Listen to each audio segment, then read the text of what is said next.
ইতিহাস, ঐতিহ্য, খেলাধুলা, শিক্ষা, সংস্কৃতি, রাজনীতি, অর্থনীতি সহ সব খবর জানতে আমাদের সাথেই থাকুন। রাজবাড়ী জার্নাল, সবার কথা বলে।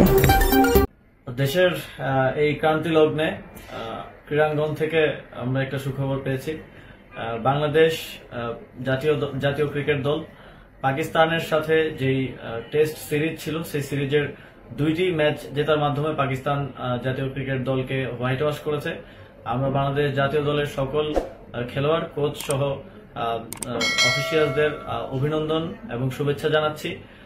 দেশের এই ক্রান্তি লগ্নে এই খবর দেশের জনগণের মনে কিছুটা হলেও স্বস্তির সঞ্চার করবে। আমরা ক্রীড়াঙ্গন থেকে এরকম আরো সুখবর পেতে চাই এবং তার জন্য ক্রীড়াঙ্গনকে সুষ্ঠুভাবে, সুন্দরভাবে গড়ে তোলার জন্য আমরা কাজ করে যাব।